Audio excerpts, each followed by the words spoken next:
Brendan Schaub had a pretty horrible take regarding Spanish and learning it. I think this was what's it based on? Not based on Bad Bunny. Well, guys, whatever. Let's just get to the segment. Brendan Schaub has a very ignorant, very small-minded attitude when it comes to learning a language, which is weird because he's married to a Mexican lady. He seems to like or be drawn to Latinas in general. He seems like he likes anything about white girls anyway, in general. When it comes to Brendan, he seems like these curvaceous girls and all this malarkey. Usually white guys who are like that, in my experience anyway, not sure if it's the same across the board, but in my experience, in my life, white guys who are into women who aren't from their culture, life, whatever, race, are usually also into that person's culture, They want to listen to, if you're into Asian women, usually those guys are into the language, they like the fucking food, they like to watch the fucking movie. I mean, you kind of got a bit of an interest in it. But Brendan's the only person I've heard of who is married to a Hispanic lady and seems to kind of get annoyed that she's Hispanic, Her Hispanic, her Latinaness, right?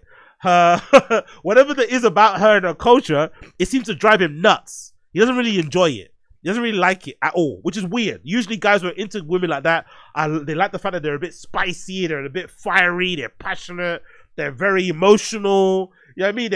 They love everything about it, but Brendan doesn't seem to like that, and he especially hates the Spanish language.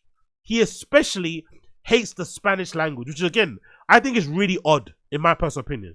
Let's continue. What the fuck? To get you going. Yeah. This isn't rage baiting, but I won't say what podcast it is because I don't want people to hit them up. But there's certain things that just trigger me. I was listening to this guy talk, and I like the guy. And it's just, if you say this word, you got to get on my foxhole. You're not on the team. Yeah. When people refer to their wives or husbands as my partner, when someone goes, my partner, I go, get out. That's a weird take though, isn't it, right? He's basically trying to be homophobic without saying he's homophobic, The only people that have a problem with that sort of stuff are people that are inherently homophobic, essentially. Because I'd assume the term partner, I would assume, again, this is just me just throwing out, and I have no idea if this is true, but I'd assume the prevalence of the term partner to refer to somebody that you're in a relationship with was a way to include and acquiesce people who maybe, are within the queer spectrum or LGBTQ flag, right? They represent underneath that thing. Because if you're in that community, maybe you feel a little bit uncomfortable about announcing to somebody that you don't know, or just letting people in general know, oh, I've got a wife or a husband, because you don't want to, you know what I mean? You don't want an awkward interaction, whatever you want to say. So in order to kind of avoid those weird social interactions, you just say partner, and it's like an unwritten rule that we both know what you mean without anyone saying it, You have to kind of fly out there and say, you know what I mean? I would imagine it just makes everybody on either side comfortable. It makes the person who's in a queer, somewhat gay relationship comfortable, and it makes the person who's maybe asking a question and maybe being a bit too inquisitive, make them also feel like they didn't overstep the mark and they're not going to be judged differently, whatever. I'd imagine so. But usually, I think most people don't give a fuck. Most of us don't have a problem with that. Who gives a fuck, really and truly? But I think with Brendan, in my humble opinion, in Brendan's case, he's a bit of a coward. In all actuality, what he really wants to say is that he has a problem with same-sex marriages, same-sex relationships, people that identify as queer. That's his actual real problem, right? But he does this whole fake right-wing thing. If you're a real right-winger, right? If you're a real MAGA right-wing person, you believe in the fucking Christian doctrine. You believe in the sanctity of marriage between Adam and Eve and not Adam and Steve, all that nonsense, right? If you believe in all that sort of stuff, you're going to stand 10 toes and say, yeah, fuck gay marriage. Fuck all that shit. Fuck LGBTQ shit. I don't fuck with that shit. You're going to stand 10 toes on it. But Brendan's a coward. So he does this thing of oh, you say partner? You're not in my foxhole. So he really wants to be homophobic, but he's afraid of being he doesn't really want to go there. So he says this dog whistly type of shit to kind of excuse what he really wants to say. But most of us don't care. Who gives a fuck how you refer to the person that you're in love with and you're in a relationship with? Who fucking gives a fuck? As long as you're happy and you're treating that person well and you guys are doing whatever, I don't care. Whatever. But for Brendan, this is a big issue. And obviously, the get up as well. You can see what he's kind of leading to. But that's my just interpretation of it. Let me continue.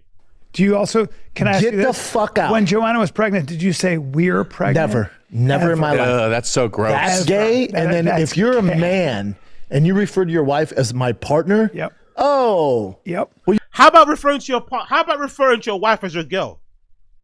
Isn't that just as bad though? For the longest time, Brendan, before he got that's the thing as well that makes him this makes his stance to be a little bit more embarrassing.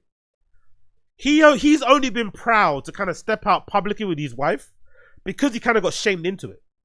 BGO exposed that every time he was on the road, like a lot of comedians out there, he was on the road smashing anything that moves, using BGL as basically his like middleman to get the DMs of the girls and pass them on to him, because I guess some of the girls were maybe DMing the fucking TFATK account or his account. He couldn't have it on his phone. He didn't want to get caught by his wife. So he used BGL, Mark Harley, as the kind of go-between person to get the girls' numbers. So he was effectively going out there doing what most comedians do. I'm not sure he's not his own.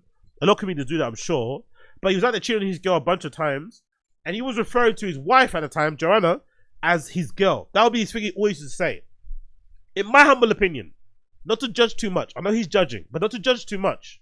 If you're going to say it's gay for a person to refer to their wife as a partner, I also think it's very suspect if a guy's in a relationship, is married, and refers to his wife, as a girl, oh, that's my girl, or doesn't really mention her at all. That's usually a person that's out there slanging dick. That's usually the person. The guy that avoids taking his girl out, doesn't really want to be seen with his girl in public, doesn't bring his wife or his whatever around his friends, usually it's up to no good in the streets. Up to no good in the streets. So, much as probably has people being partner, he also, for the longest time, referred to Joanna as his girl until he got exposed that he was out here cheating on her, and in an effort to kind of, I guess, show that he was a good boy, he started to now refer to her as a wife. You know? I think so, because it's a very marked difference from a few years ago when you referred to her as his girl. You're a gay dude. Yep. It just drives me. There's an actor. I don't know what it is. There's an actor I know who also said this when I met him, and great guy, very talented, wonderful person. But he said, so I'm her guy. Ugh. He goes, you know, what's her name? I go, yeah. He goes, I'm her guy. Wow. And I went, you little bitch, boy. Hey, bro. Yeah. That's my girl. Oh, man. That's just like, so what is that? What's going on? Is that a guy? I think he's just such a soft, like feminine. No, it's more, he's just not, I just don't quite, I'm like, are you with us or are you against us here? You know what that is, though? You know what that is? That's men who are in relationships where they've had to like pay consequences or a price for their past behaviors. These guys, I've said it previously before, these guys are pretty fortunate. Comedians are really lucky. In general. I think comedians are really fucking lucky.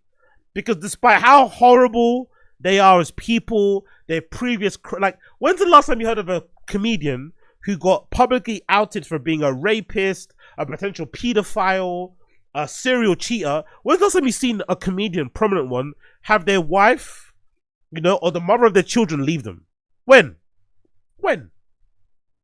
The last time it happened was with Brian Callen, his first wife. And I don't think that was to do with, you know, I don't think that had to do, again, I would doubt it had to do with adultery. I don't know. I don't get the feeling. I think they just probably grew apart in general, right? But you don't really hear of a lot of comedians' wives and girlfriends leaving them.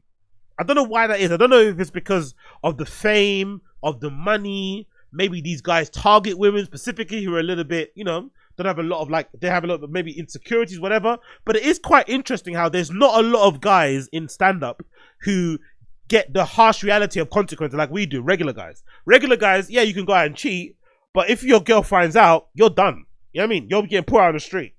It's over. It's a wrap. So they're quite lucky that they don't have to do that. So they can stand there and like, oh my God, I'd never say she's the boss. I'd never say I'm her man. But some guys, in order to save their relationship, in order to be in their kids' lives, have to bend the knee. You know, they have to acquiesce to the woman's demands because it's just the way it is. These women have options. They can, you know what I mean? Like, they respect whatever it may be. But I do find it interesting. They can't even fathom that mind space of like, oh, how would you do that? It's like, brother, they love their person, right? They love, even though they didn't, you know, respect their relationship by cheating on them. I get it. But they love their person. They're willing to make amends. They do that thing a lot of like older men do where they get caught cheating or they get in trouble. They start to become a bit neutered and a bit simpy and a bit NPC-ish. But I understand why. Because sometimes in life, let's be honest, sometimes in life, men have to learn about what a good thing they have by nearly losing it. And the way to keep that good thing is to just like lay down your sword and just say, hey, you're the boss, you know? You're the boss. You're the fucking boss. But because these guys have been, I don't know if it's luck, if it's the fact that they're so famous or so rich, I don't know what it is, but they are like, you know, Crystalia for a good example. Crystalia, that documentary alone, that documentary that came out a while back, right? In that documentary alone, there must have been like 10 women that said they had sex with Crystalia. What is the relationship? In that documentary, I think there were 10 women, forget underage, I think there were like 10 women who said they had sex with Crystalia while she's with his wife. And she didn't, there was no chance she was leaving. So I don't know what it is about comedians. I don't know what it is about their ability to identify women who are going to be loyal to a fault. I don't know what it is. But I think their inability to understand it is because they're just lucky that they have these women who maybe are, maybe, I don't know, maybe they're focused on the bag, maybe they're insecure. I don't know what it is. But they get away with murder, really. Most of us can't do that. He's not on our team, right? You're just not, you can't be my foxhole. Yeah. The only thing that rages me more than that is you ever been talking to someone and they just talk about whoever is in their life like you also know them. Again, I was talking to Denise about it. I'm like, who the fuck is Denise? It'll be like their wife and they just start mentioning it as like their, by I name. don't know the person. Yeah, you know, Marshall says that. Who the fuck is Who's Marshall? Marshall? Don't just say that. I don't know that fucking last guy. night. That I think is an ego thing as well. That's an ego thing because they probably do that they probably do the same thing that they're complaining about to other people, but because the people that they know are famous, it's okay. It's okay to say, oh my God, my friend, I was talking to Tim the other day. I was talking to Bert the other day because everybody you'd imagine in their social group, in their social circle, knows other comedians too, or is familiar with people in the entertainment industry.